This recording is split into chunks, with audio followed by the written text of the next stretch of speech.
the biggest reveal in the trailer, the new playable character. Fans know who she is, but tell everyone who the new playable character is. Yeah, so in the first game, you play Corvo Attano, who is the royal protector wrongly accused of killing the Empress, out to clear his name and take down this the Loyalist conspiracy.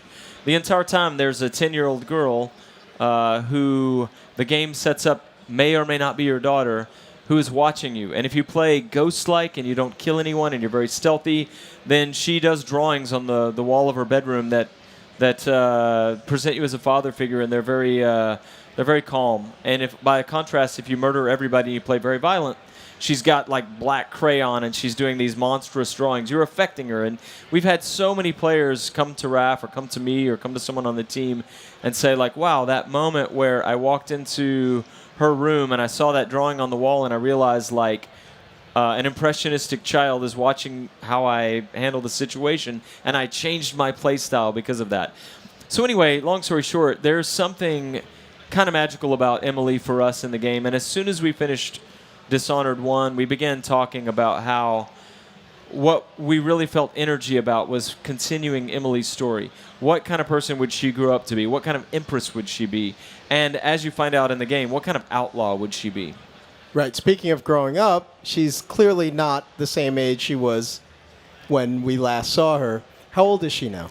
Yeah, the once 10-year-old girl is now the 25-year-old woman. She's been through 15 years of history since the last game and the events of Dishonored 2. What else can you tell us about the person that she's become and grown from since being in the original game and being such a little girl to being the beautiful young woman she is now? Well, it's, we talked a lot about what she would be like as a person because she was born the daughter of the Empress, very privileged life, living in Dunwall Tower, royalty, best education, all of that. But she was very imaginative. In the first game, she's always talking about, someday I'm going to be on a sailing ship tracking whales and fighting pirates. And, she's an imaginative kid. But then this terrible thing happens where her mother there's a political assassination. Her mother's killed in front of her. She's taken away by these people, rescued by Corvo. And so she's a person of privilege, but then who dealt with a big tragedy. And she's sort of marred by that. And then she spends the next 15 years raised and educated by Corvo Attano. And so that's kind of, she's a hybrid of those things. So cool. You could play as her for the entire game. Is that correct? Yeah, the way we set the new game up is that you start the game 15 years after the Rat Plague has ended, and you play for about the first 20 or 30 minutes as Emily. You get to kind of see a day in her life, and you get to see Corvo for the first time as a character moving around in the world.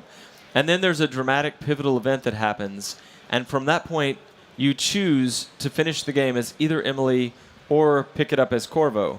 And for the rest of the game, you're either Emily Caldwin or you're Corvo Attano.